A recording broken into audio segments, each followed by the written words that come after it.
Well, welcome to the podcast, Miles Nielsen. Hello, Gatlin Fenwick. It's a beautiful day. It is. How are you doing? Good. I just went to Baraboo and first appointment at the VA. Did a blood draw and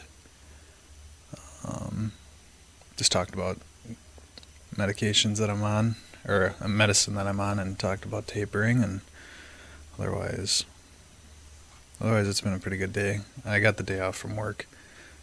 Yesterday I did the ketamine therapy. Session number 4. Yeah, 4. And then I'm trying to talk to Tina about maybe not doing Monday. Just like too soon. Yeah, I asked her if I could do like Thursday or Friday. See about that. And then just do them, because it'll be 2 weeks Friday that we do on the 13th. I bought you guys chocolates. So, but yeah. Other than that, I'm just going to go home and spend some time with my dog, Jax, and maybe go for a walk. It's not that cold. It's a warmer day of the last couple weeks. Yeah. So it's hard to walk your dog in negative 40-degree weather. Yeah. Well, Miles, let's tell the listeners a little bit about your backstory. How old are you? Where you're from? How did we meet? Yeah. Let's just rewind a little bit. Yep. So I'm 26. I'll be 27 at the end of March, and I'm from Mauston, Wisconsin. I grew up there, graduated there. Born in Mauston, or born in Reedsburg. In the year 1999? 99, yep. Last good year. 90s babies. But, yeah. Graduated from high school in Mauston in 2017. And then went to UW Whitewater originally for marine biology. Because I had just a fascination with water and animal life. And I got my scuba cert when I was like 12 years old. And just always been pretty fascinated with being in the water. It was a couple years into schooling in Whitewater where I switched my major. I just wanted to get my generals to look at enrolling or being a part of law enforcement. And then I tried out for like an academy class in 2019, and I didn't get in. There was a lot of sponsored people that had already been hired by departments. Excuse me. And that's when I enlisted in the Navy, and my plan was to be an air rescue swimmer. I kind of thought that by combining the law enforcement role of helping people and being around water, I always loved swimming and grew up just spending as much time in water as I could. I think that was something that I really wanted to do at the time.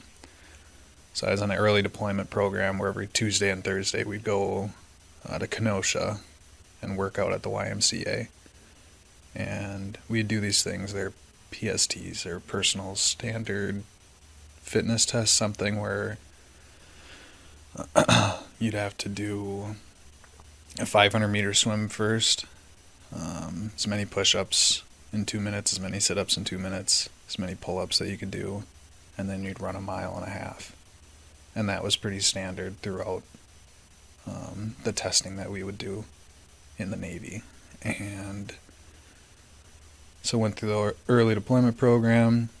I went fine, and you go work out with guys that were in similar rates, they call them, or like jobs in the Navy. And so it was like, there's 5 of them. There was air rescue, Navy divers, EOD, those are like technicians, are explosive technicians. SWIC boat operators are the guys that operate the vehicles for the SEALs, and then the Navy SEALs. So that was the SOF community, or the Special Operations Forces. And you go work out with them, and I didn't get. It was right around the time that COVID hit. I want to say it was March of 2020, and my deployment date got pushed back until it was originally on my 21st birthday, and they called me that morning and they're like, "You're not going," and I'm like, "Oh, that's a good way to tell me." So Did you want to go or no? yeah. Well, I wanted to go as soon as I could, but it being on my birthday, I was like, "Oh no, I can't go," to celebrate my 21st. But then I got the call, and I'm like, "Well, now I can." So that was good. But then my next date was May 27th or May 20th. Where were you living? In Baraboo. I lived with one of my good friends that I worked with at Vertical Illusions, like a touring company. And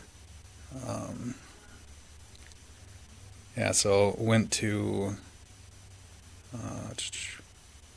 Gurnee, Illinois. May 28th or whatever. Yeah, May 27th, May 28th. Went to Gurnee and quarantined for 2 weeks because it was their version of quarantining for COVID. Like they shut down the base for a while. It was 2020 or 20. No, 2020.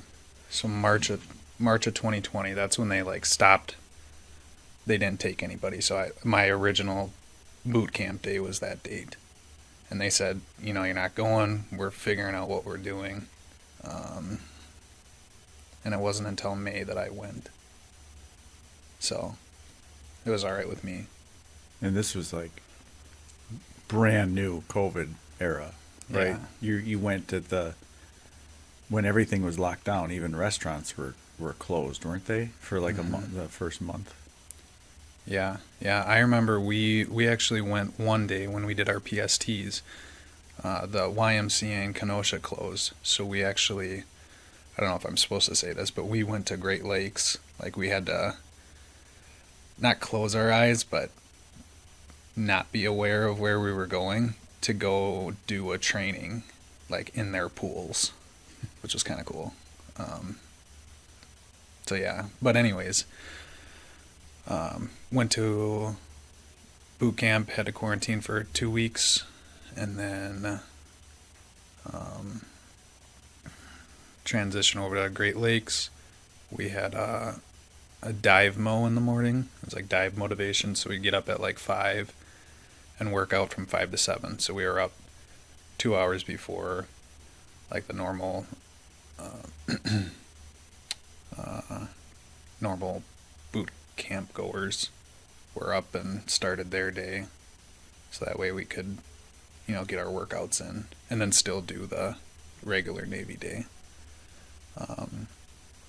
So we'd work out with instructors, and they were former, or not former, but active, but training us, and they were SEALs, SWIC guys, air rescue guys. It was really cool to talk with them because they've been, they did their pipeline. They did what they wanted to do. So, trying to think back.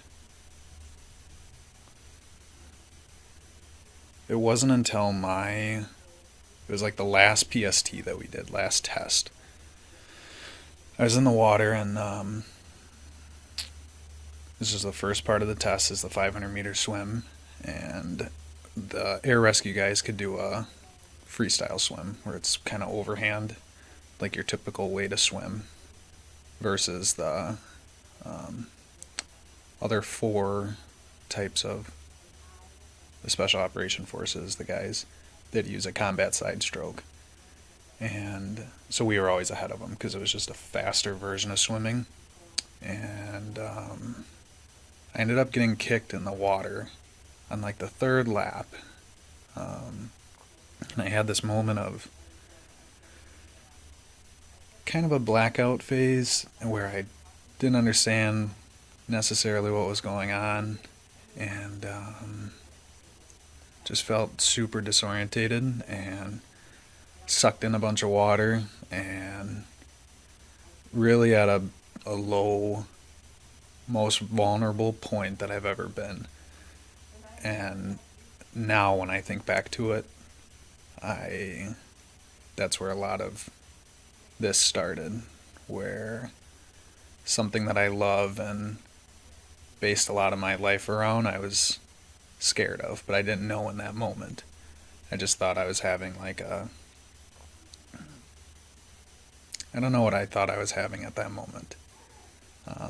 But finished it. I prayed to my grandma Nielsen, who had died like would have been August of 2019, and at that point I was kind of struggling with faith.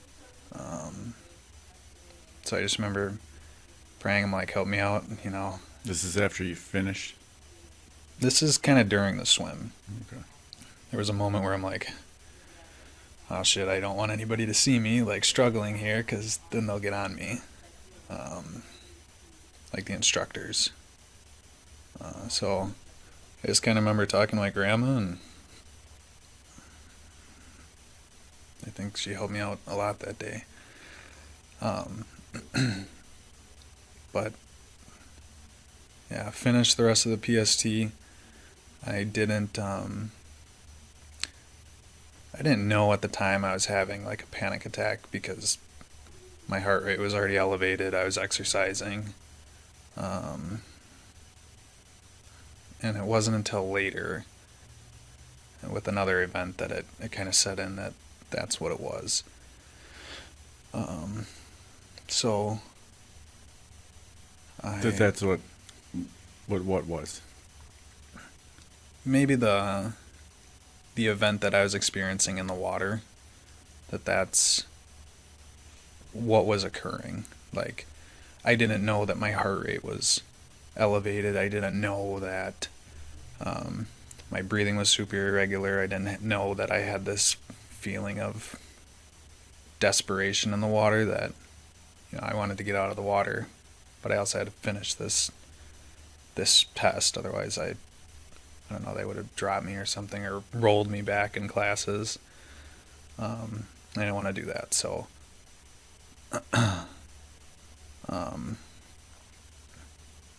so I did that. You know, that was the NPST, and then my second part of my training was in Florida, Pensacola, and I had NACCS. It's NACCS, and that's like, they teach you about if your helicopter goes down, what you do. You get out. And then it wasn't until I started in RSS, that was Rescue Swimmer School, I was in a preload status, and that's just where you're doing the same kind of workouts that you would do in that schooling, and you just get used to like running on the beach, running in Florida, because we were in Illinois at the time, and the climate's way different. You know, this is now like July time frame, and it's hot and muggy, and you know, you could run 11, 12 miles in Illinois and be just fine, and then you'd run 2 miles in Florida, and it was like, oh, it's just so dang hot. Just the environment was way different. And I've never been, you know, I grew up in Wisconsin, so never been exposed to that. So that was a little bit challenging. But in preload, we were doing this pyramid exercise, and it was where we started at like 50 meters. You'd swim 50 meters, then you go 75, 100, 150, 200, and you work your way back down. It was a timed event. And it was like, I want to say, like on the 150 portion, I ended up like kind of cramping up. I pulled my left calf muscle, and same type of thing in the water where maybe that event triggered another one of those attacks that I wasn't aware of at the time, because I've never had them in the past. I'd never experienced something like that, and so I had that, and I called for I think it's TTO. Raise your hand up and you call for a training timeout, something.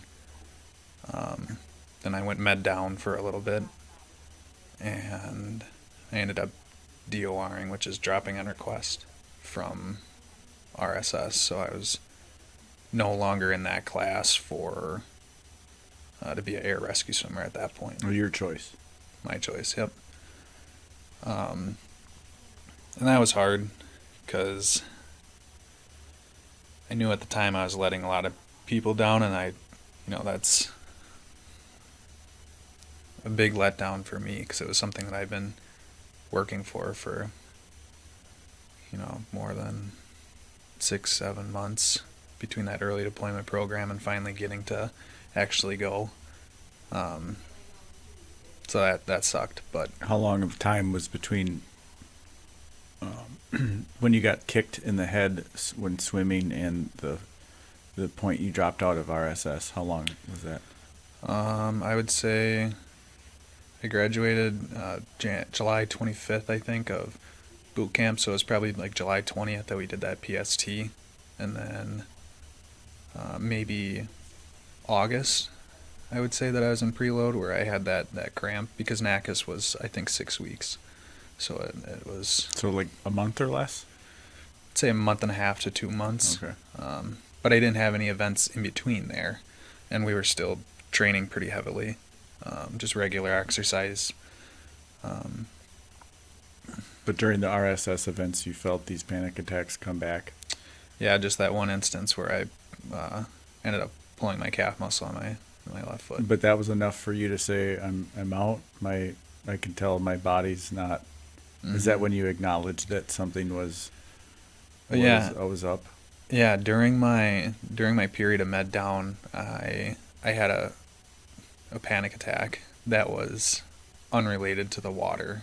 So I wasn't exercising, and I wasn't doing anything.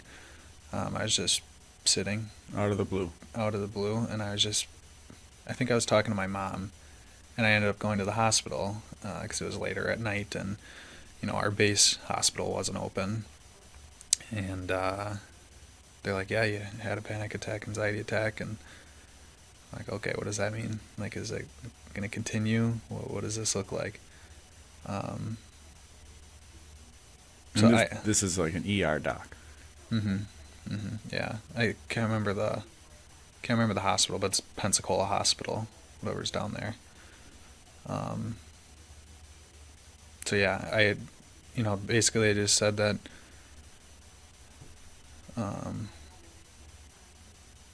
I don't really know what their recommendation was. Like, if it continues, come back, or see what happens. So I when I DOR'd, when I had that period of being med down, I ended up dropping on request, disenrolling in that class, because it wasn't something that I could do. And then that was kind of what kickstarted my separation process through the Navy. So I was only in from May, I think it was May 20th was when I went to boot camp. I was in from May 20th to December 17th. And that was my time in the Navy. And yeah, I started having those attacks like twice a week when I was not doing anything affiliated with the water. Like, I would go outside, and you're in Pensacola, so you have the Gulf of Mexico there, so it's water all around you, and when it's not hot and humid, it's a hurricane. And one of the things that I specifically remember is when I would be taking showers in the not the barracks, but the area that you stayed in. When I would take showers, that mist, if I would get it on my face, that would replicate or imitate the rotor wash from the helicopters that they would mock at the pool in Pensacola, and that was like a trigger at that time. So, like the first time that I did it, like, my heart rate was just pounding, and at that point I had like 2 or 3 of them that weren't in the water, so I kind of knew what was going on, and I'd have to sit down and I'd have to put my hands like next to me, try to breathe. But at that time I had no idea about what breath could do. But just really in a constant flight or fight response, I would say 18 hours out of the day, like being awake. Sleep sucked. I had always had like really bad stomach aches, I remember. and yeah, I just felt super alone because my support system, I had friends in the Navy, but my support system was 1,200 miles away and in back in Wisconsin. And just a really, really vulnerable time, and didn't really understand what was going on because I had, like I said, no experience going through anything remotely close to that. And it was like subtle things that would spark them, like the rotor wash and the shower. That was something that I got figured out. But there were other times where if I was in my room and like I heard the right sound or somebody said the right thing, it's like I was in the pool again, and I couldn't catch my breath. I couldn't think. It's just overwhelming. And yeah, I came back December 17th. I met with I don't know what his title is, but his name was Chai Patrick when I was in Pensacola, and he kind of went through some therapy sessions. The best comparison I could give is maybe like a psychotherapist, where it was more imagery based off of maybe sounds and is it EMDR or EDMR? The eye movement? Yeah, maybe not that either. It was more sound, but he kind of put me in this state where, I wouldn't try to remember the events, but there was a specific instance where he imagined, or he would have me imagine myself watching a version of me watching the event on a TV. So I was only seeing what the reaction was of myself watching the event, and that actually happened. Like I was above my body, out of body experience. I saw myself watching the event unfold on the TV and watching the reaction to that. It sounds like hypnotherapy. Okay. Bringing you back, reliving the experience from a different perspective. Yeah, and I met with him, I think, like once a week, and he was just a really good resource in that time, because I didn't really have anybody to talk to about it, because I didn't know what really was going on. And I had the early separation portion. That's, like I said, I got back December 17th, kind of job hopped, wanted to start on medication right away, but I don't think any medicine would have necessarily fixed it in that moment because it was so new. Where were you living? I came back to Mauston, and I rent from my parents, just their little townhome in town, and I still do today. But so you moved there right away in December of 2021 or 2020? 2020, yeah, and yeah. The biggest thing that I remember when I got back was I live right next to a train, but everything is so quiet when you're so used to noise for 8 months, like just a constant noise. But I never really felt that I could relax no matter where I was, like constantly just peering out the windows. I would have like night terrors where I would have these nightmares of some type of version of a feeling like I couldn't breathe, whether I was being choked, whether I was being held underwater, whether I was being buried alive, just this real sensation of not being able to control my own breath. Yeah, suffocation or drowning. Mm-hmm. Mm-hmm. And that was, time heals, and this was a really difficult time, and there was a lot of stuff that would kind of set me off. So I remember I kind of job hopped for the first couple of years because I couldn't hold anything down, and yeah, I don't know. I remember I worked for just like a small carpet company when I moved back, and they were really really great to me. The Randalls at McKinney's Home and Decorating in Boston, and they worked with me on my good days or bad days if I was having them, and yeah, I guess I tried to bury it. Like I wasn't necessarily looking for the help that I knew I needed, but I just didn't know how to pursue help. I didn't want to go back to the VA because I didn't want to be reminded of anything military related. I just wanted to forget it, like pack it away, and maybe someday I'd be in a better place to where it would come up and I could deal with it then or something. So years went by, and eventually I think what had happened was the anxiety. I would limit myself, so I would I don't get out of Boston hardly ever, and lately I have been a lot more, but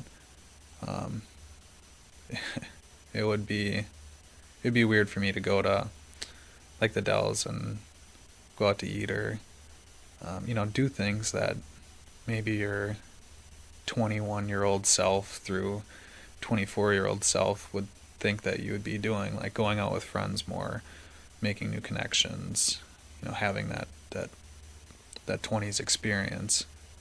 Whereas mine was, I was pretty homebody. That's where my safe place was, and it was hard to get out of that space. And when I did, it was, it was a change. It was different, and those were things that would set that off. That fight or flight response. I'm uncomfortable. This is change. I'm not adapting. So that was hard. So I think that anxiety kind of turned into depression because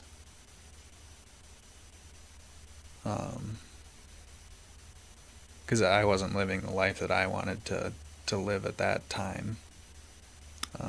So did you find yourself when you were depressed, like thinking about what had happened and the what ifs, what could have been, what should have been, and what wasn't, and kind of just looking back and wondering what those different chapters would have looked like now if events played out differently?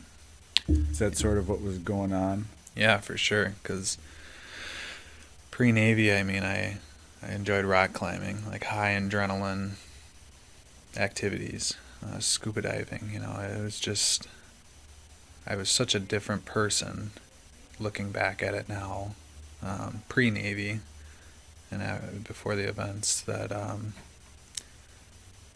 just hard to, I got hobbies, I enjoy things, but I don't enjoy the same things. They're not, I like bow hunting, where it's a little bit more relaxing. You get that buck fever, that rush, but it's not anything that was comparable to some of the activities that I did pre-Navy, and yeah, that was hard for me. So then I would reflect on it, and I always felt that was unfair. It was like it was a disservice almost. Yeah, that's what bothered you the most, like that whole experience, or your psychological reaction to it, like being pissed off at that for taking away these other joys that used to exist. It was like getting double robbed. Yeah, just the feeling of fulfillment. Like I could, you know how if you mow your grass and you get done mowing your grass, oh, I mowed my grass, it looks nice and it's all done. Just like those little rewards inside your head, those went away. Like you complete a puzzle or you finish doing laundry or washing dishes, things like that, which I was doing, but I just didn't get that reward system, and it never really felt good about a lot of things. Yeah, I think that's where the depression side of things kind of came in, and luckily enough, I was able to get a job at the nursing home, at my local nursing home in Boston at Fairview. And When was that? October of 22. Okay. And I've been there since, so this was my third year, in October 2025. And the thing that, or one of the things that I struggle with even at work, because sometimes I feel like I have a pretty good workload and it's hard to say no, and those patterns can be self-destructive, I think. But I live really close to my work, so disassociating myself from work and home life was hard for me. And I think even before that I was using alcohol as like a coping mechanism, to where I knew all the time that alcohol was a depressant, and it's, how many ever drinks that you'd have, depending on how many, you feel like shit the next day. And I still did it because in that moment I was able to feel a little bit more free, and I didn't have to think about what I was thinking about on a daily basis. So if it was, I wanted to go out and be with friends, well, I could use alcohol as a tool to not get stressed out in that moment, and that I abused it that way too. And then it kind of turned into, after longer work days, that's how I disassociate myself from work, where some people have their car ride back from work, or that time where they can take once they get home. Mine was, I went to the fridge and started to drink. And that I know was definitely not a good thing at the time, because, like I said, it's a depressant. So And that started like in 22? I'd say more recently. I'd say like 2024, like later parts of 2024, just when the workload, like I got a little bit more comfortable in my job, so I started doing more things and trying to be more helpful. But what the thing that really kind of sparked where I am now, and kind of reaching out to you, was getting back to the VA and getting I was granted a disability reward for a service related accident that had happened for the events. And this was like June or July time frame, and I got granted benefits in October. And it was about the July time frame where I had heard, and my mom was telling me about the Blake Matthews Foundation, and she heard about it from Ann, her provider, Ann Fenwick, and she was just telling me about it. And that was where I heard about it, and found the website and watched the first podcast where you were explaining what it is, who Blake was, what service that I felt comfortable reaching out to, because I had tried other therapists, whether it be through work, through the EAP, which is Employee Ascensions Program, I believe, and some independent counseling. But that was more virtual and maybe in person. And yeah, just hearing you talk about Blake, talk about the foundation. That was that was where it was kind of that trigger that made me even apply. And that mom knows Ann, and Brandon, my older brother, went to school at Teague. So I was super grateful for that, and that, because it's hard to ask somebody for help, especially if you don't know what's out there. And through the foundation, I mean, we've talked about this before, that it's a way to get your toes wet in a lot of different things that could benefit you. And yeah, it's really grateful for sending in the application and all this. I mean, I know I've said it before too, where some of my best memories are on the way back from, or on the way to and back from ketamine sessions with you. So I think that's really fun. But yeah, I used to look at my depression and anxiety, look at my experience week to week, or on a week to week basis. And if I would have 3 bad days and 4 good days, I would think that that's a good week. And pre anything, pre application to here. That was pre-application. That's how you rated the day, or rated the week. If it was mostly good days, then it was a good week. Mm-hmm. Okay. Mm-hmm.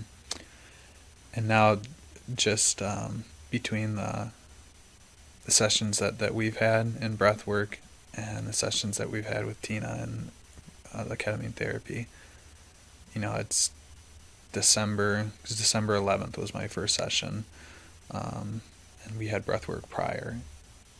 I would say of the last 3 months, my ratio now is in a 30-day period.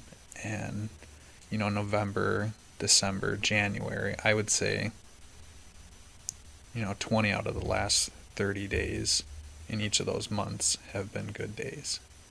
And if I have bad days, it's not so much a bad day, it's more of bad moments. And I'm able to get out of those moments, and that's where I feel really lucky. Because like I said, I didn't know the tools, didn't have the tools set.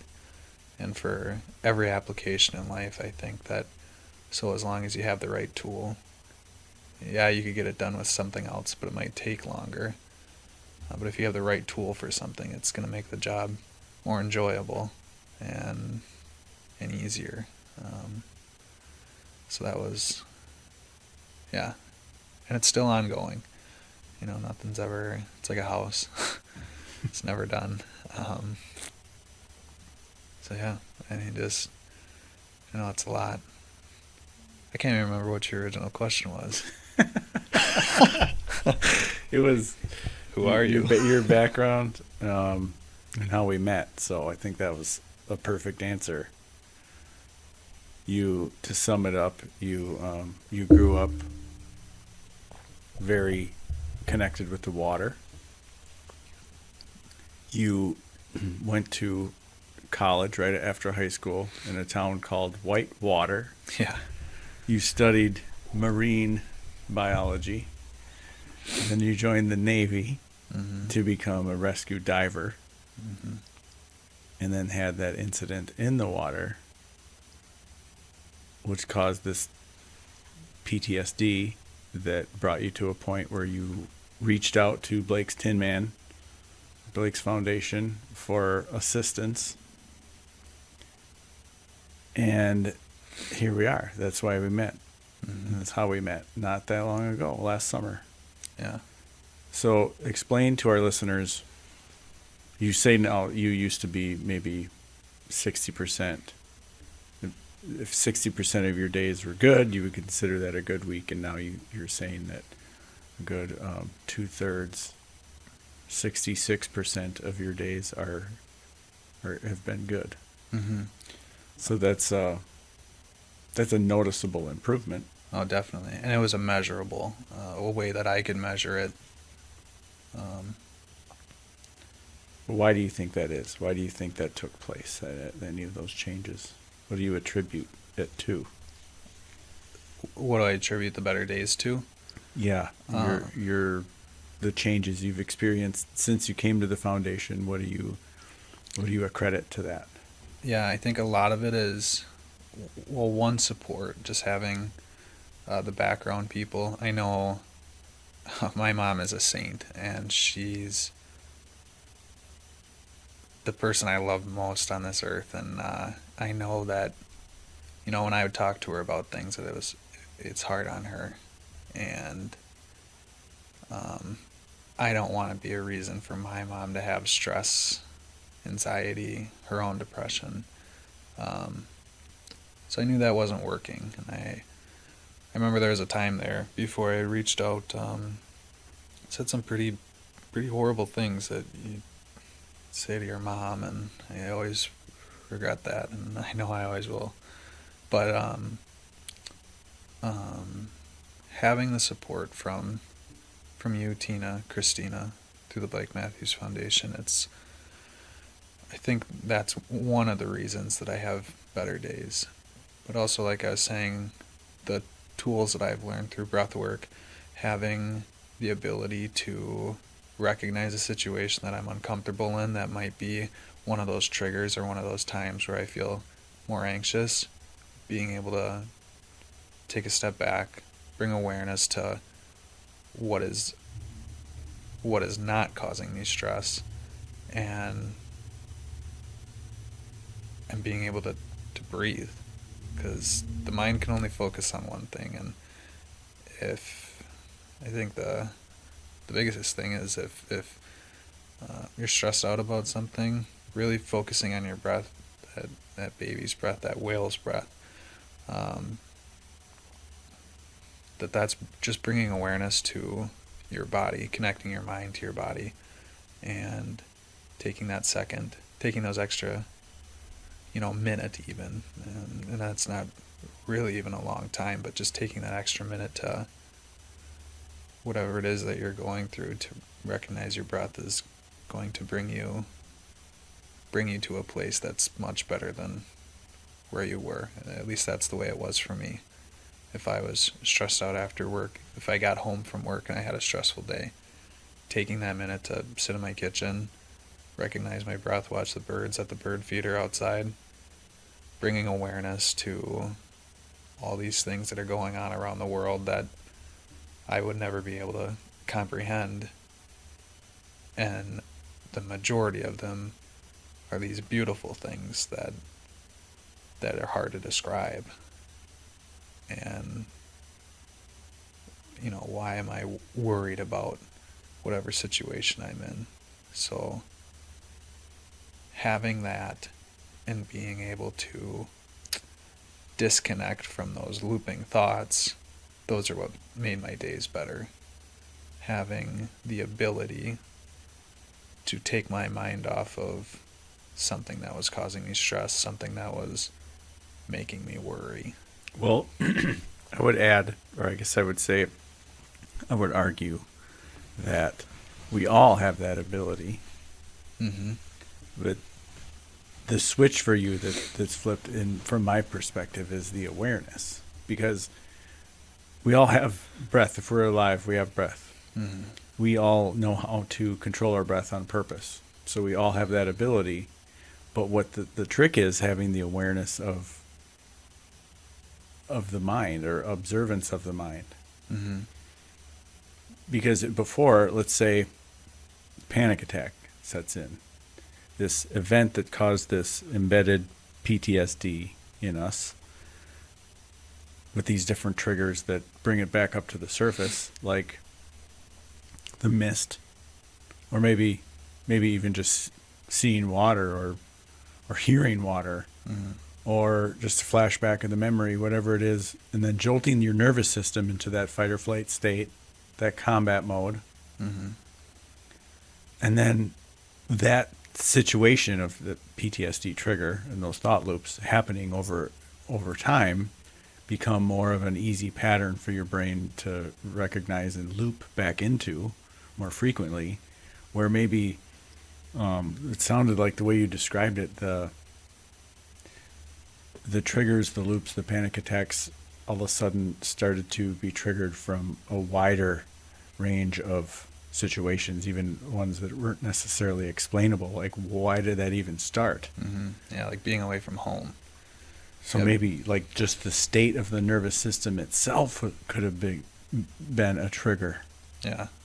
Like your body recognizing, okay, Miles, body, you're in panic mode. Now we know why we're in panic mode, right? Yeah, we do. Let's go back into that loop. Yeah, you're in panic mode because of this happened. Now this thought loop and this rumination and the anxiety and the depression, and what I think, what I've seen, what I've witnessed in you is that you've developed this ability to have this awareness of, kind of like your old hypnotherapist in the Navy, bringing you back to that moment, watching the event happen like it's on a movie screen. So you're removed, you're a third person, you're an observer of the moment, reliving that past moment from an observer's point of view instead of the actor's point of view. You're more like the audience. And that awareness of thought extends into this awareness of your nervous system. And like you're saying, the mind can only focus on one thing at a time. So when we drop ourselves into a breath, it automatically pulls ourselves out of the thinking mind. Right. So we have this thinking mind, which is so busy and always pulling at our attention, so much that it's easy to go from your whole day, from the moment you wake up to the moment you go to bed, stuck in the thinking mind, the doing mind, the problem solving, the ruminating, the thoughts about the past, worry about the future, all this stuff other than the present. And you've built this awareness to you. Yeah. And it's the awareness is the foundation of all positive change. And that's what you have a lot more of from what I see. Yeah. Yeah, I think just being able to control your breath and not be in that endless loop where, like what you were saying, once you start to go down that rabbit hole, it's hard to get out. Like once you start digging, if you get so far, by having a breath, and that's your ladder out. And yeah, I think another one of the things that started making me have good days, especially at the start of December, is the ketamine therapy and Tina and you. It was a version of thinking that I've never been accustomed to. I remember the day that we were with Christina and you, and we went out to her house and we had a breathwork session outside. That was a very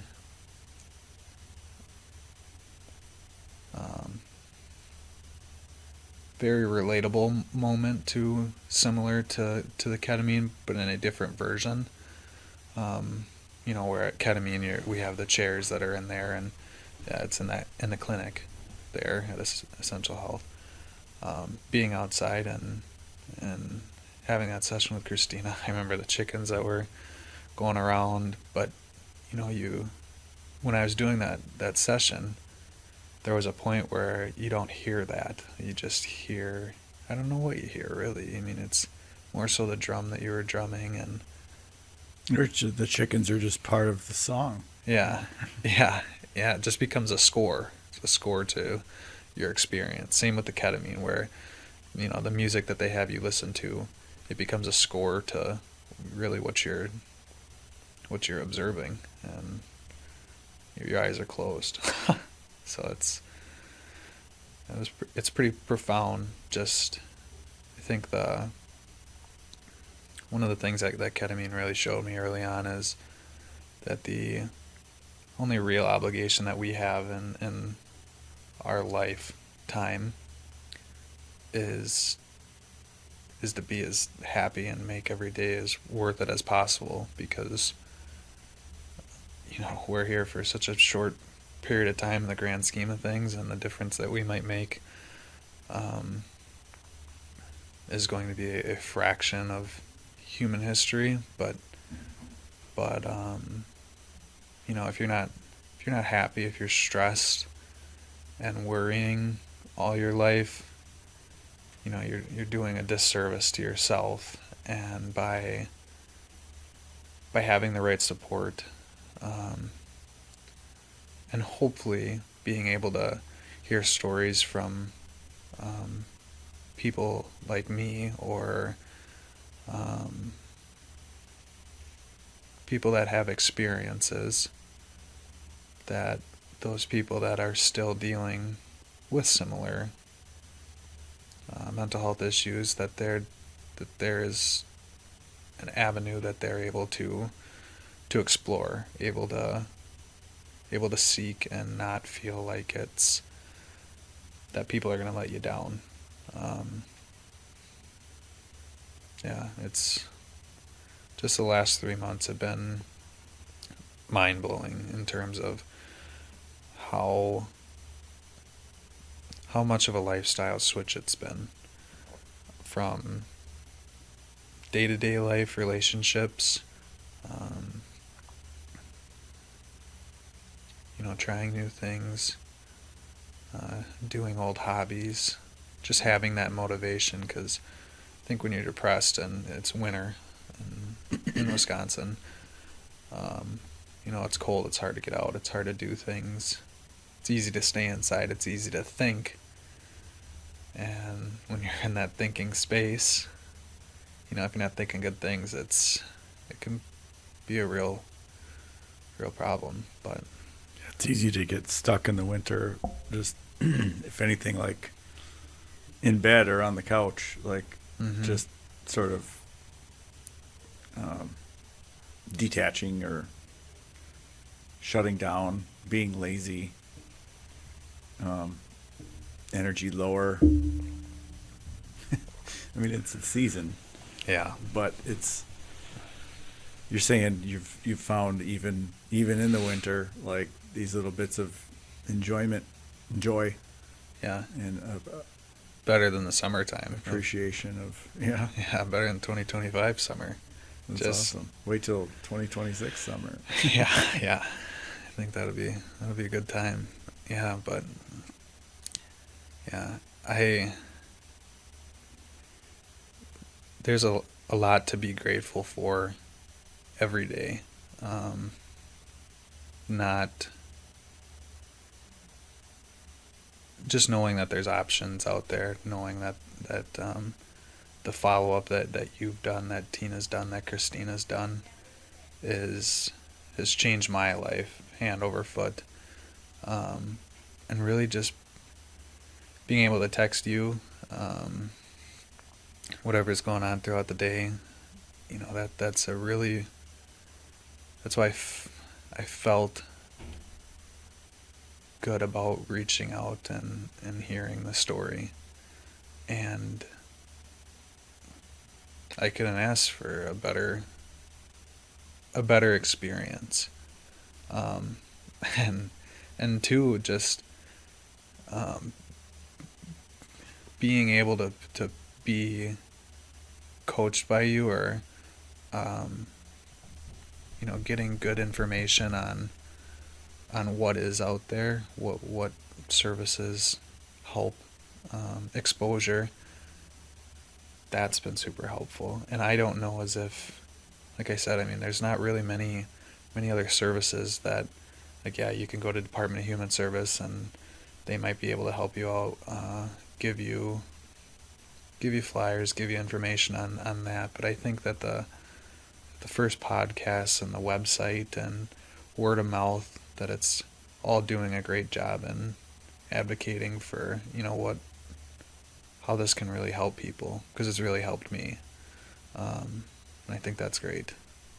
And I know it can help everybody if they wanted help. It's a matter of having the courage to ask one, but then I can tell you that the follow-up is there, and it's nice. Good. There is something special about you that I felt right away when I met you. First of all, you're born in the same year Blake was, and you're a man. So those first two things jumped right out at me. It felt like just a different version of Blake coming to his own foundation, and and then just to get to know you, realize your personality, your demeanor, and your occupation, what you're into, you love helping people, and the career you chose with the Navy and all that.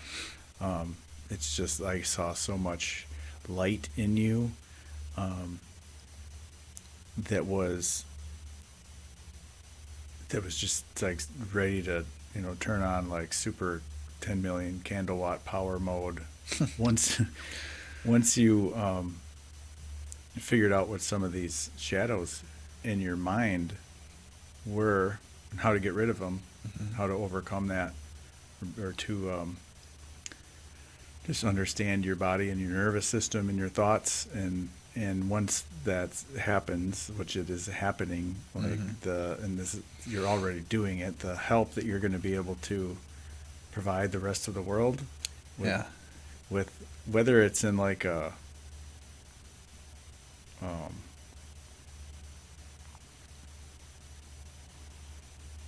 form of not necessarily just helping people the way we help people at the foundation or working at the foundation. Not that that's, not a possibility, but just that aside, just in your regular life, no matter what you're doing, no matter whose presence you're in or what your occupation is, you'll be able to help people. Yeah. You already are. Just doing this podcast is going to reach somebody that, pulls on a string of some kind that maybe, spark something inside them to make a change. Yeah, I hope so. I mean, that's really what I wanted to do this for, but then I also feel like I owe it to myself to be able to share it. I think of the last 5 years, I've told less than 10 people the story of what happens. One, because it's that kind of life-changing event, but two, it's because you don't know how other people would react. But it's been the best decision that I've made, and if it can help just one person, then that's good enough for me. If there's one person out there that gets the courage to ask for help, to submit an application, to talk with you, I recommend it. It's out there. Like I said, the only obligation you have in life is to be happy. And if you're spending time being stressed, worrying, being depressed, that there's a lot of good people out there. So yeah. Well, thank you, Miles. I'm honored to be here to play this role, and just to have had the opportunity to invite you in and really just walk alongside you. I didn't do any of the breathing for you. I haven't done any of the integration coaching, the work that you're doing. You're doing it all. This is just guided self-help for those who want to do it. Yeah. Yeah. But I don't think there's a better person to have at your side than you. I'm serious when I say that, because I mean it's just it's like a, really, it's the best version of a friend that you could have, that wants the best for you. And yeah, it's just been really cool. I one of the things that I was looking at while we were talking, I want to print you off a version of a whale that kind of rocks back and forth on your Yeah. light stands. I think that would be so cool. That would be very cool. So I think that would be cool.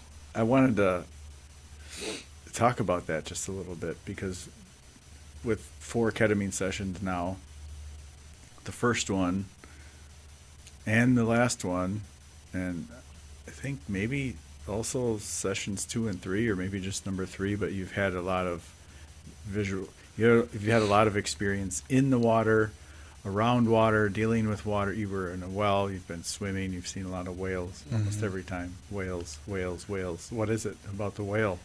Yeah, I from what's been described to me by Tina, is that the whale resembles, the largest sea creature, largest mammal, as a guardian, or a way to navigate water, feelings of being in the water, being able to breathe, because whales have these large lungs, and being able to hold their breath for hours at a time under the water, and using them as a way to navigate my feelings around water. My first session I saw,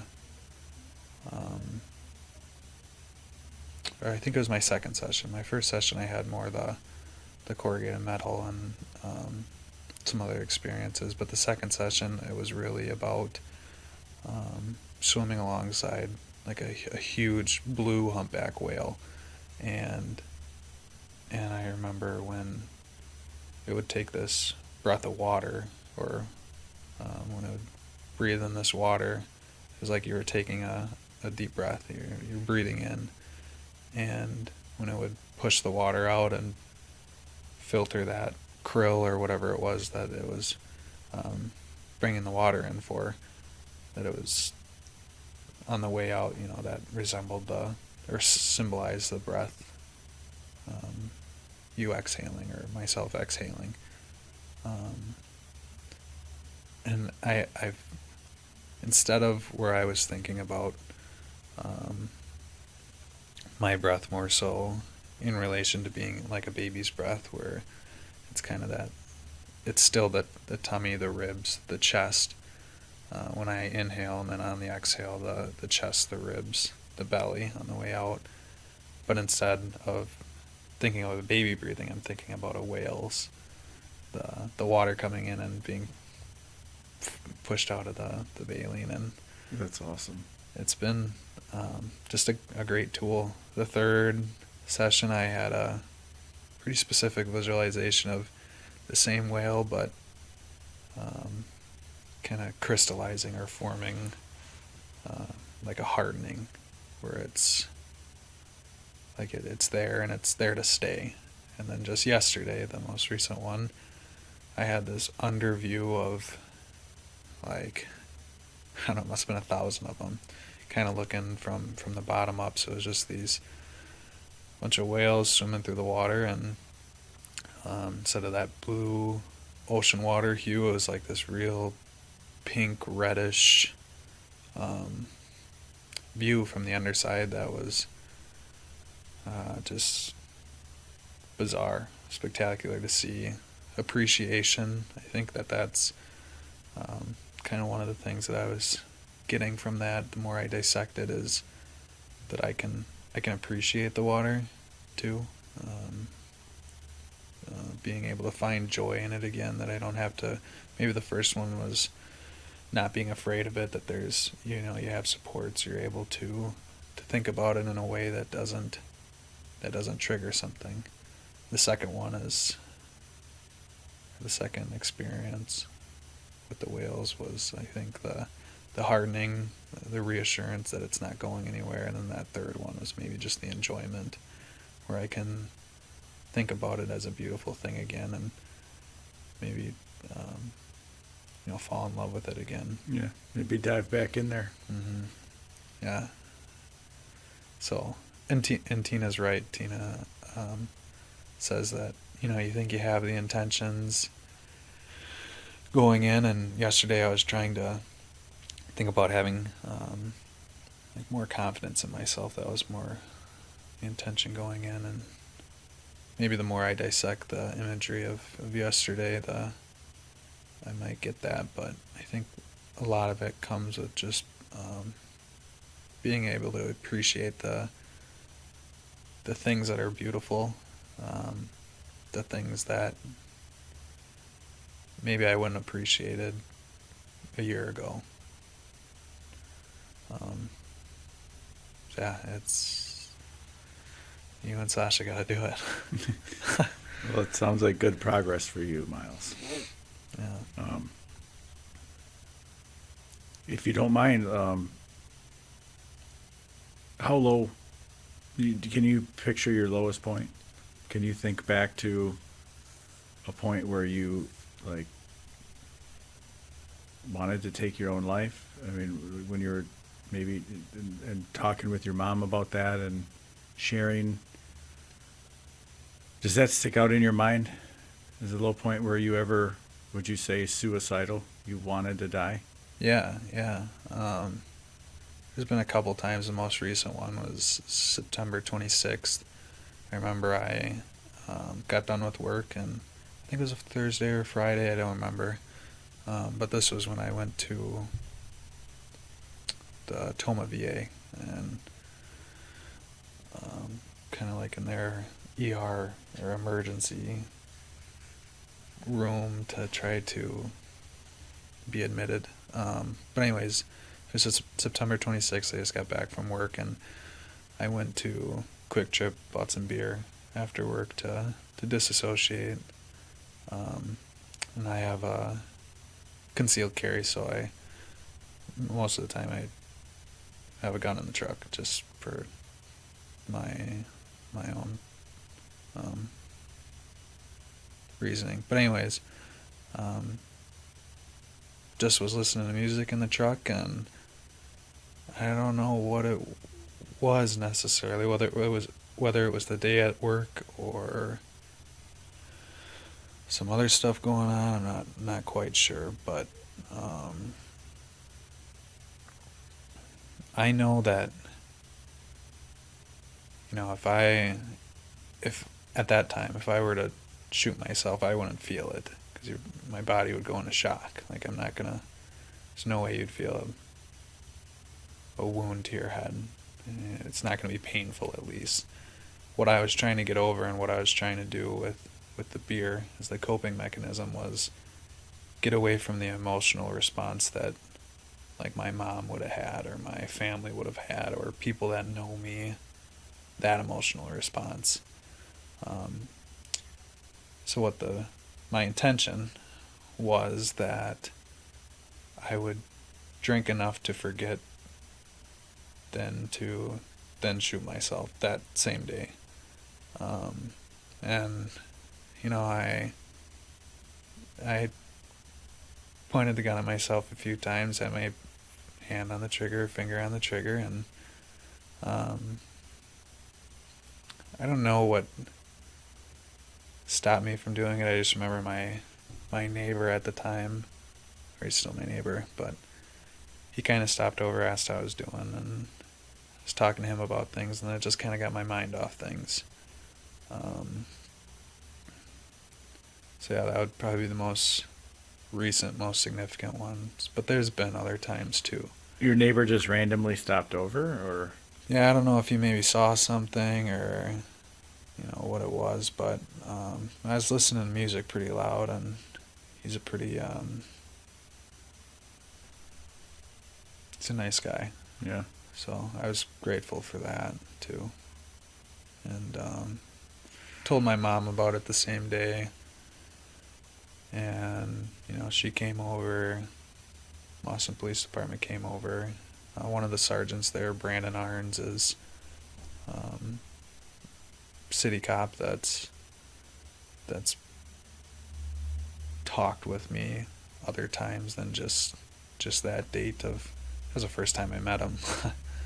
And he's a vet, and um, it you wouldn't think that I think Boston has 4,500 people, but they're busy, they got their stuff to do, but when you can make time and stop, it's just another one of those support systems that hasn't left. Like, we just talked middle of January, I want to say, like January 14th, January 15th. It's just another guy that I'm able to talk to about those things, and that was helpful. So you were close. yeah. And then something in you just wanted to explore a psychedelic related therapy, right? Is that what, because you had learned a little bit about what some of them are, different names, different. I think that was kind of maybe one of the turning points where it's like, hey, I know what I'm doing is not making this better. Let's try something new. Yeah, it's not, maybe it's not helping. I knew that the breath work that we were doing, it would give me a tool for in the moment when I was having experiences of anxiety-related issues, that I could use that as a tool to get out of it. And I think that long-term, not that I was looking for necessarily a quick fix, but I was looking for something that was a different way of thinking that I hadn't experienced before, and kind of hearing the way you had talked about the psychedelic options, that it was, it's promising, and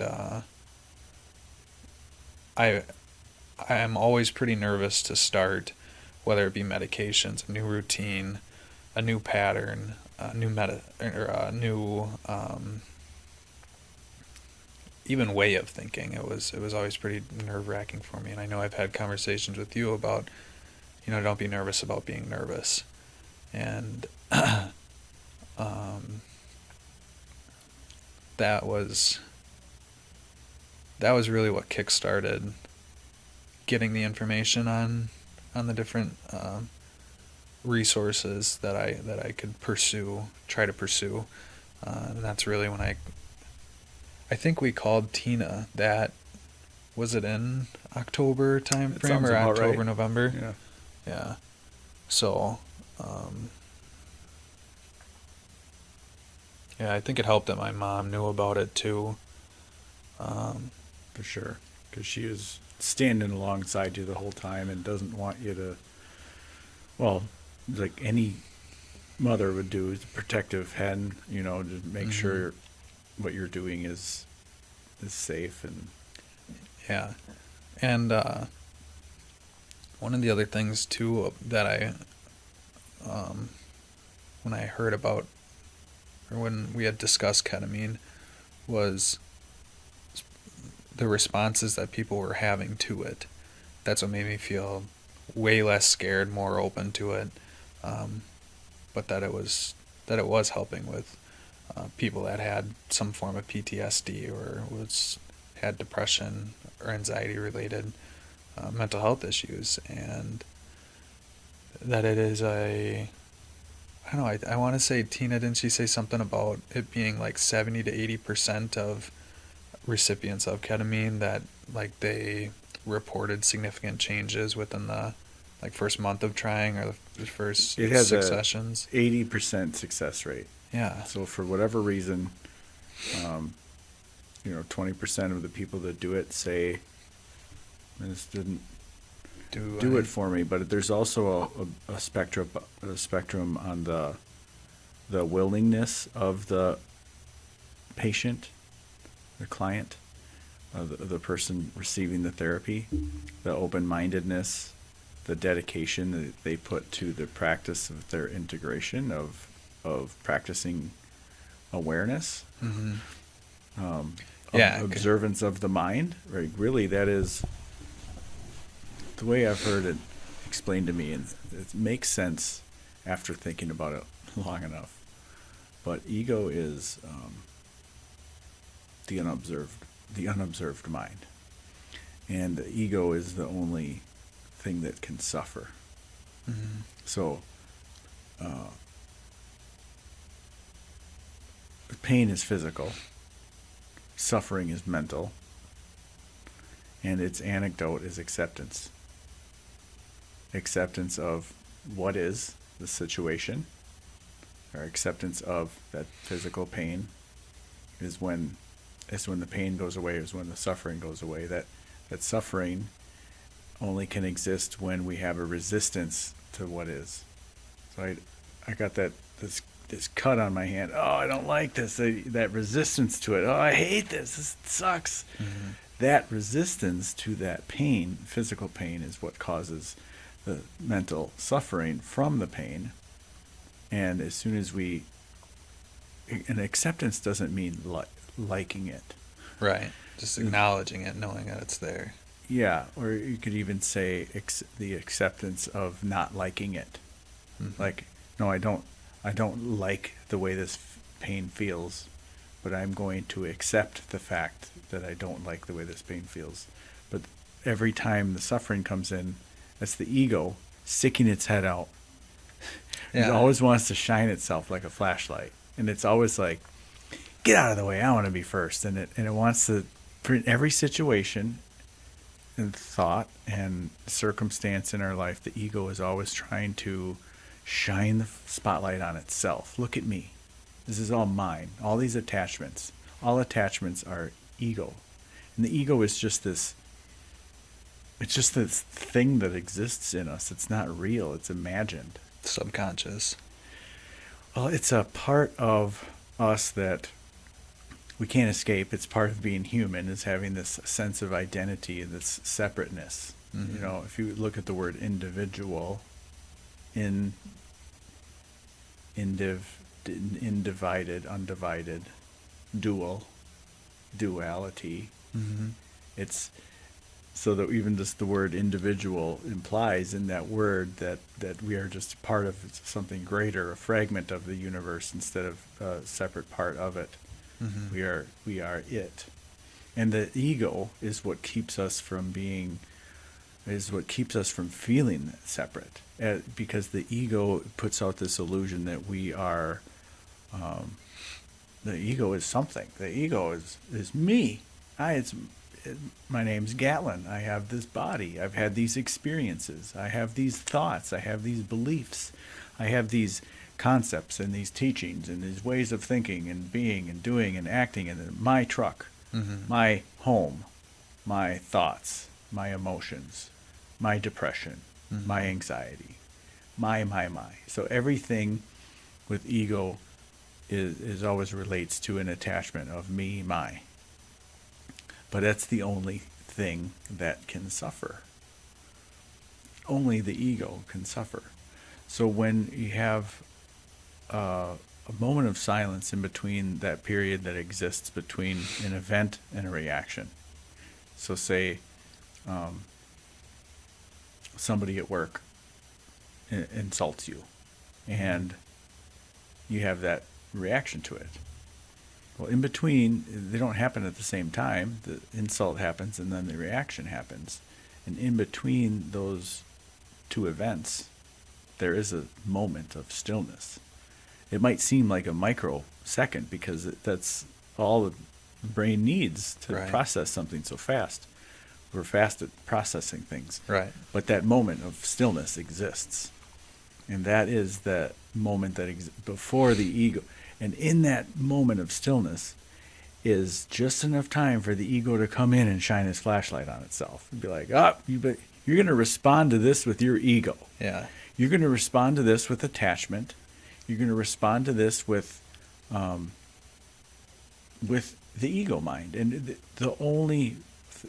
since we can only suffer in ego mode or ego mind mode, then the opposite of that is the stillness mode.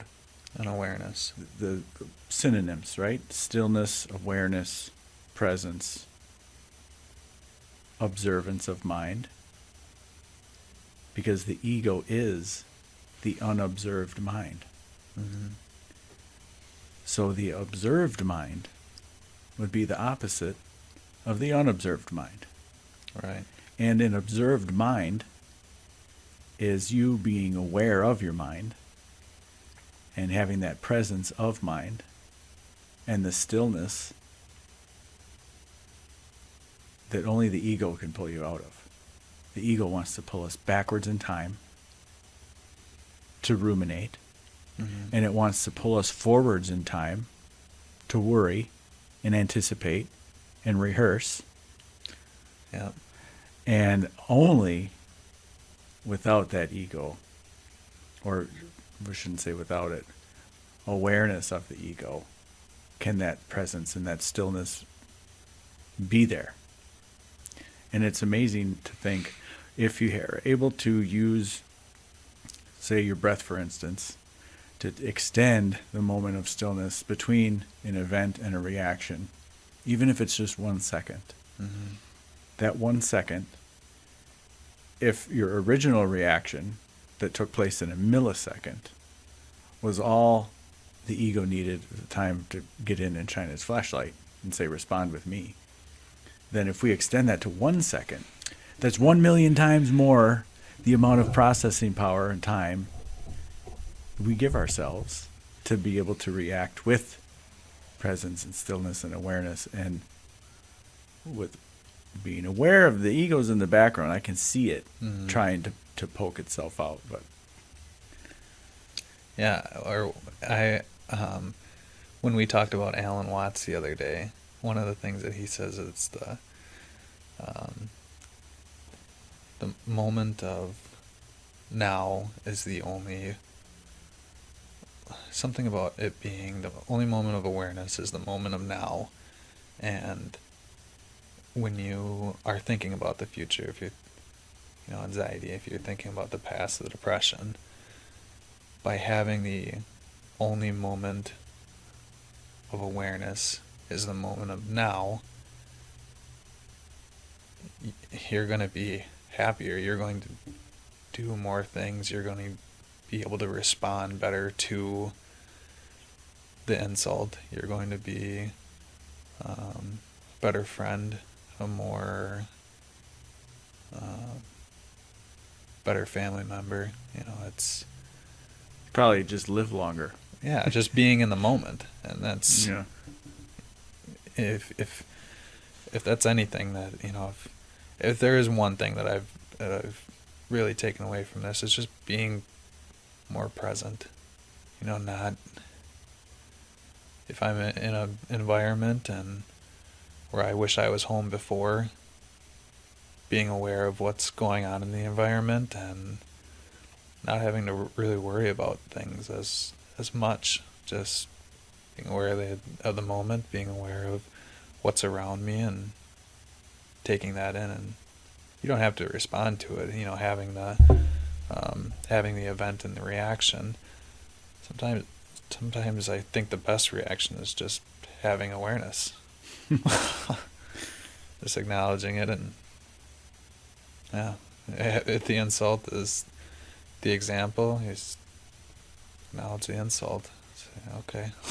Yeah. But The awareness is more important than its content.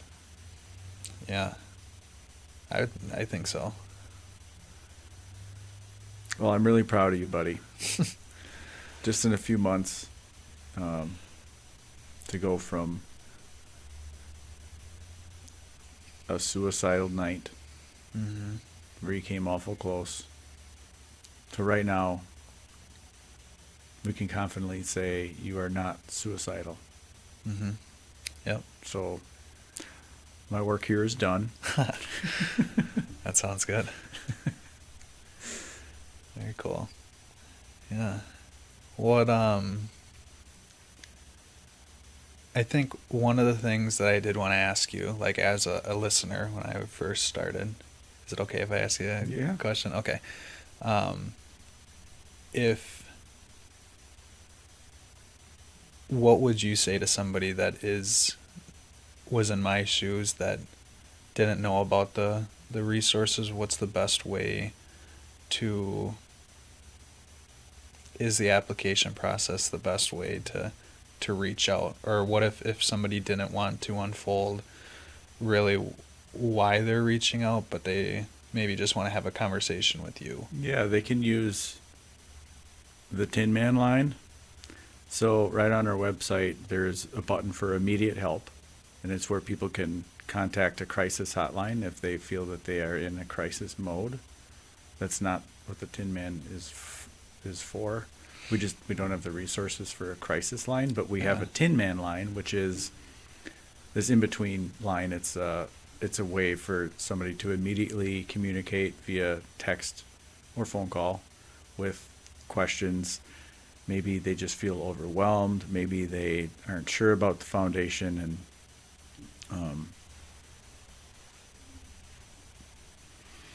maybe they don't have time or the willingness to really dig in and learn themselves. They just want to reach out and talk to somebody. Hey, fill me in. What can you guys do to help?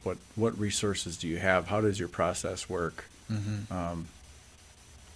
Because a lot of times when somebody is feeling overwhelmed, just talking to somebody that can help you come up with a plan for the next step on what you're going to do tomorrow or next week is a plan in place is so helpful, and because it gives them hope, and then they can see this. Okay, yeah. Now I got this appointment for next week. Maybe what's going to come of that? They anticipate the positive outcomes that could come of it, and so that's sometimes just that first conversation is, well, it is the most important one. The one that where you choose to click on that button, contact the Tinman line, reach out, start a chat, or fill out an application if you feel you're ready. And so blakestinman.com is what I would say. For someone who doesn't know, please use it as a resource. And if it doesn't seem like the best fit for you, then just by all means find one that is. Because we try to keep the foundation from having an ego itself. Right. Our mission is for people to feel better and happier.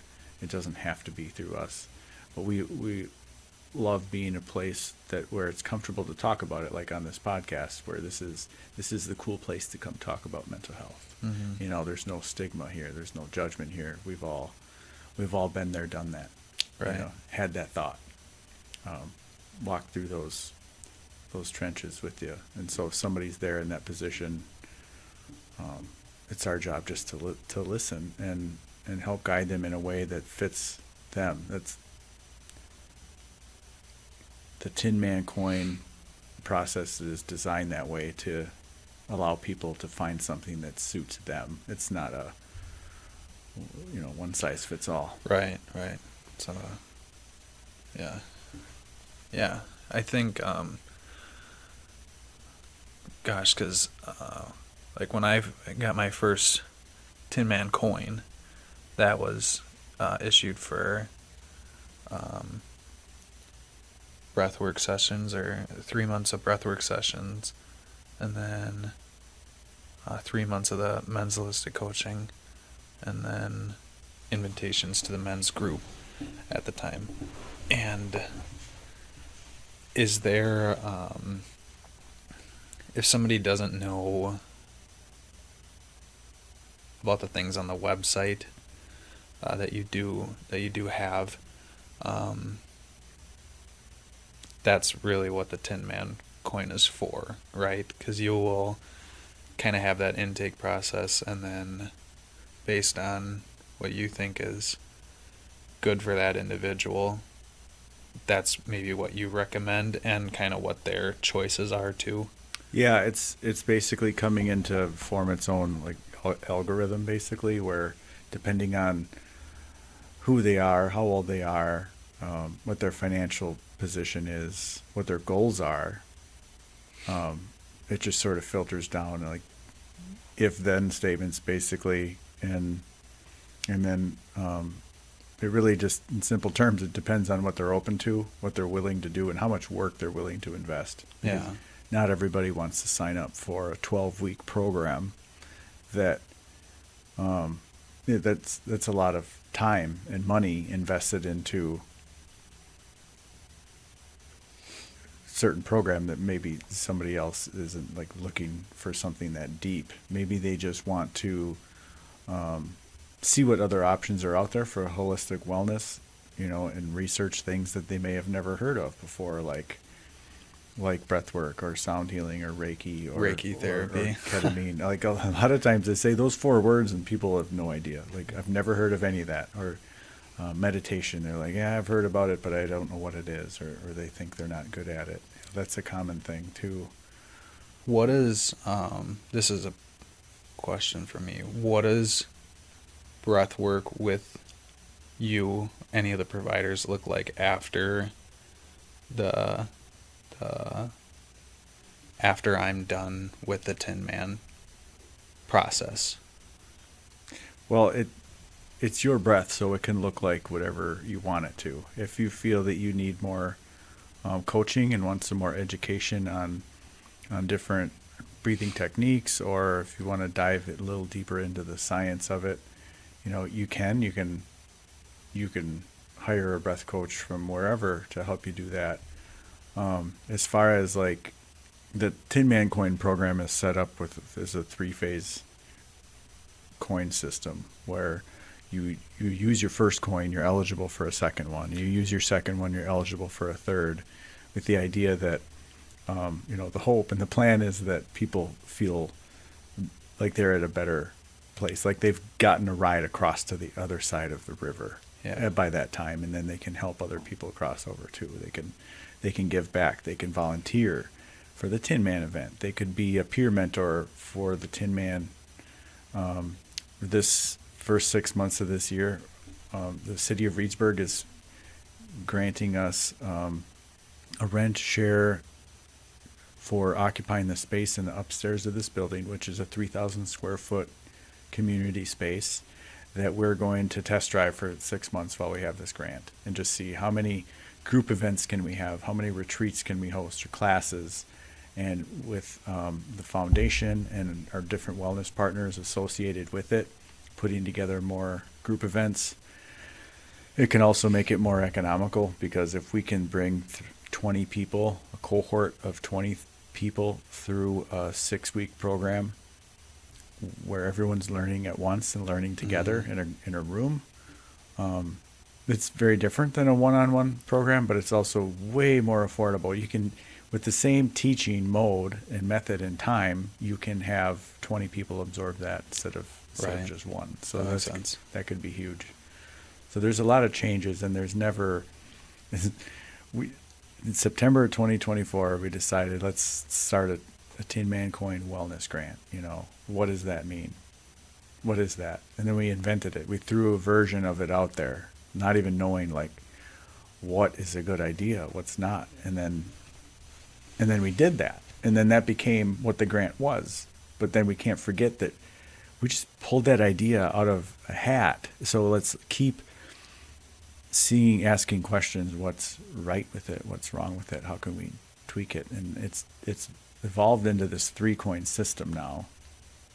That's not perfect. It's not like, but we've had 2 people now, 2 Tinman coin recipients, claim that we have saved their life.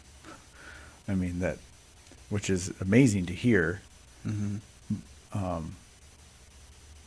it just makes me so proud of those people that reached out, because they're the ones who saved their own life, right? We just happened to be at the right place at the right time and be able to, it takes two to tango. We couldn't help people without people wanting to be helped. And yeah. so it's just perfect. And then all the partners and the people involved in the foundation, like, nobody here has figured out the perfect way to be, right? So it's like we're always helping each other. Yeah. We've all lean on each other. We all have good days and bad days. Yeah. So that feels good to know that it's really nothing to strive for. There's that perfection, that, oh, I made it, or I'm enlightened, or whatever that is. That's an illusion. It's like a mirage in a desert. And it's temporary. It's not there.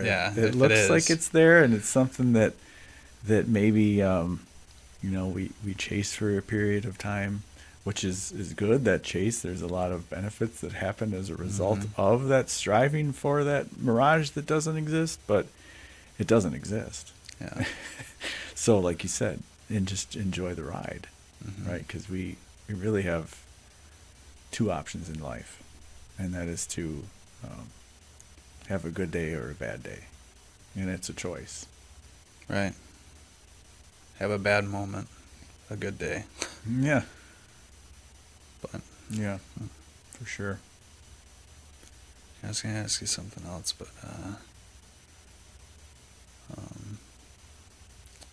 the last time that have you had anybody that's completed all 3 Tinman coins? Less than 10. Is there a way that you do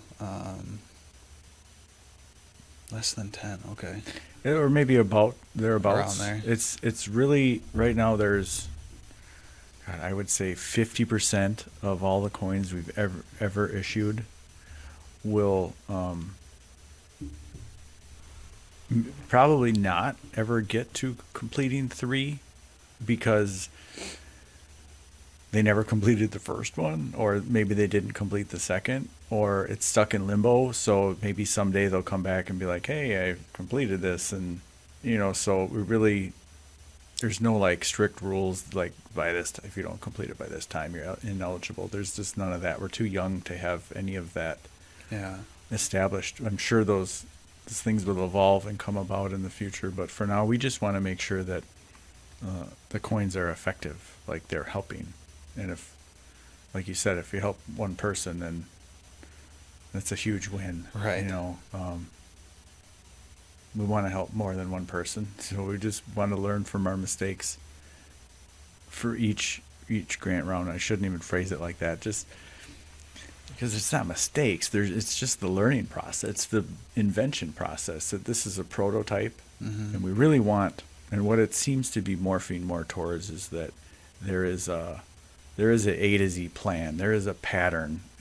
Not the same one for every person, but there is a program, so to speak, that somebody can enter into, go through, whether it be group or individual related, and then a graduation of sorts into whatever that means. I am no longer suicidal club. I am in having more good days than bad days club. I am more aware of my thoughts, my emotions, and my physical body club than I was before. Right. What is the best thing that somebody can do to that was a Tinman recipient as a way to give back? Is it volunteering at the triathlon? Is it It all depends. Everyone has a different set of resources or capacity to give or help out. Whether it be financially or physically or with their time. With administrative stuff, with fundraising. We need about 100 hands on deck for the Tinman Day, and it gets easier as we get older in this process, because we build a bigger list of volunteers, and the more people you help, the more people are willing to help, and so it's a beautiful thing that we have so many volunteers. So I would just answer that by saying, however, that giving back fits that person the best. And since everyone's different, but Yeah, subjective. yeah. So however you want, we're open to new ideas too. Yeah. I'll have to do some brainstorming.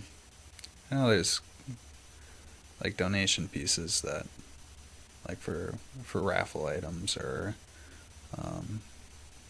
like donation of time, of course. But yeah, I have to do some Just thinking. doing this podcast, Miles, is a huge way for you to give back. That's what we're doing here, just sharing the story of your journey. Mm-hmm. It's not like you came to the Tinman and felt great immediately, right? It's a process, Yeah. Those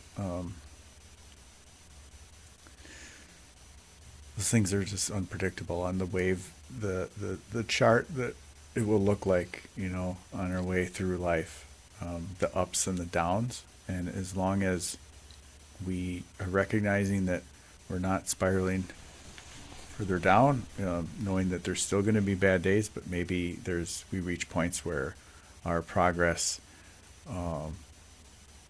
maybe plateaus, or we feel like maybe stuck again, or we feel Kind of stagnant. but as long as we can quantify it by saying, I'm having higher highs and I'm having higher lows, that's a win. Yeah, you're living. Yeah. Yeah. I mean, it's like you said, life is really short in the grand scheme, and I like to assimilate it to a breath, because our first breath is always an inhale. Mm-hmm. When we come out of our mothers, the first thing we do with our breath is suck the air in, but it requires muscles to inhale. It requires muscles to create that cavity inside your body for the lungs to fill up. Mm-hmm. So that means our last breath that we ever take will be The exhale. an exhale. And so, first breath inhale, last breath exhale. Life is really just one big breath. All right. Or one little breath. It depends on, some babies might take a few breaths and die. Some people live to be over 100. Oh, yeah. It's all just one big breath. Right.